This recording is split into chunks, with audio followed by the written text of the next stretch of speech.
The 10-minute drill. This is a big one. Is brought to you by Lloyd's Construction and Consulting, providing first-class construction services on 1010XL. Let's go, let's go, let's go.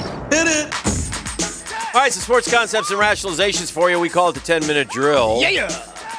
We exchange, we discuss, we go over. At the end of the drill beef, we will hand you a prize pack. What does that include? You're darn right, Dan.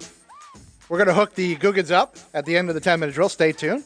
With a family 4-pack of tickets to go catch the jumbo shrimp in action home this week. Outstanding. All right, well. And as I learned just a little while ago, the jumbo shrimp, not a Rays affiliate. That is correct. Which I did know, but I'm dumb. Yes, you were a little bit off on that one. Okay. Unbelievable finish last night.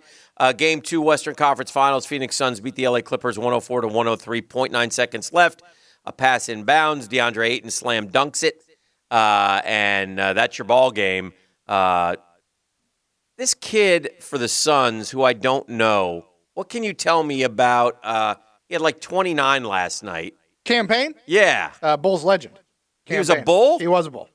You guys are dumb. Yeah, so was Spencer Dinwiddie. Yeah, we run off all the good players. I mean, this kid went for 29 last night. It's a little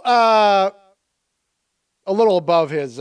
Yes, obviously. He played out of his mind last night. That was a career high, 29. Yeah, but again, at the right time, with no CP3, right? Their point guard in reserve steps up and delivers. I give him credit. Well, I was watching him in the end, and I was like, is he their number one?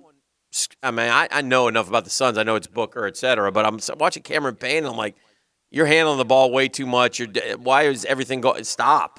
But he had a heck of a basketball game. He came through for him at 29 points, so shout out to Cameron Payne last night.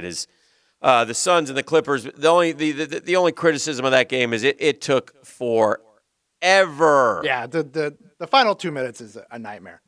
Yeah. It just goes forever. These West Coast games make you nuts if you have to get up in the morning on the East Coast. Yeah. I mean, the game, so many reviews, so many. I'll tell you something else I didn't like, and I agree with Van Gundy. I don't know. Did you watch the end or no? On replay. Okay, so there's a Devin Booker's dribbling. I'm not trying to stay up to midnight to watch I get you. Game. Yeah, I hear you. Devin Booker's dribbling, and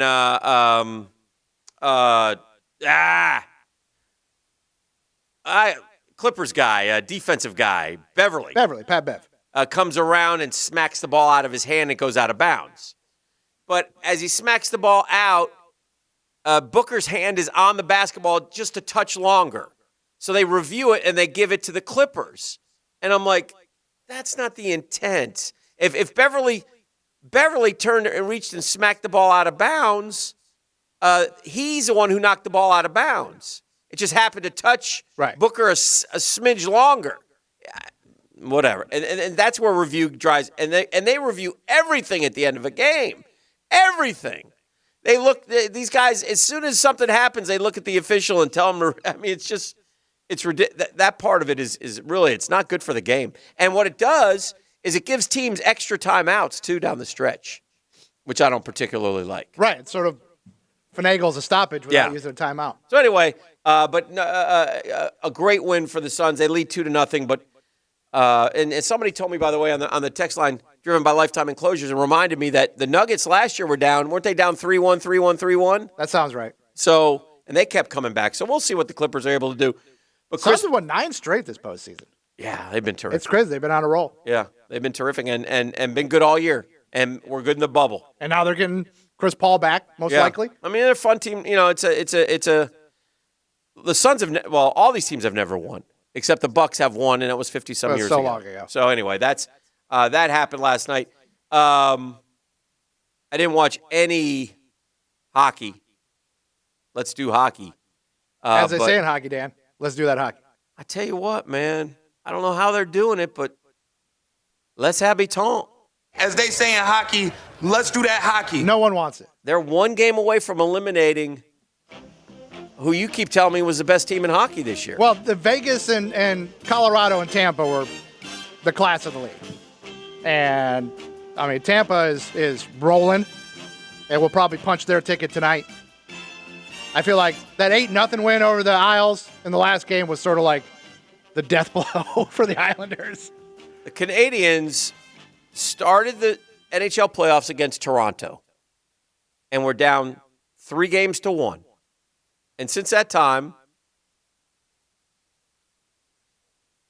10-2 in the postseason. And the only losses are to the Golden Knights. And now they won in Vegas. Yeah. They go home with a chance to go to the Stanley Cup Finals. Montreal, which is like, I don't know, with all due respect to Toronto, Montreal is hockey central. The NHL's premier organization. And they haven't been good for years, right? Like they've been bad for years, but they are to the NHL like what the LA Lakers are to the NBA. Or the Yankees. Yeah. They're the premier franchise. They've won just a truckload of titles. But again, they haven't won a title since 93. It's 93? 93. Wow. Haven't really been all that competitive since, but they're on the verge. They're in position. That's unbelievable. It's wild. Because going into the playoffs, they weren't thought of as a team that was going to make a lot of noise. Or they got down big to Toronto.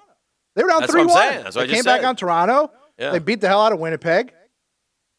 And now they're handling Vegas. It's crazy. I don't know how they're doing it. It's wild. I feel like if Montreal gets to the finals, they're going to get boat raced by Tampa. But you would think. Montreal Canadiens have won 23 Stanley Cups. Yeah. But again, not since 93.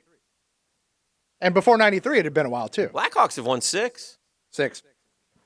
3-6, Dan. What a run.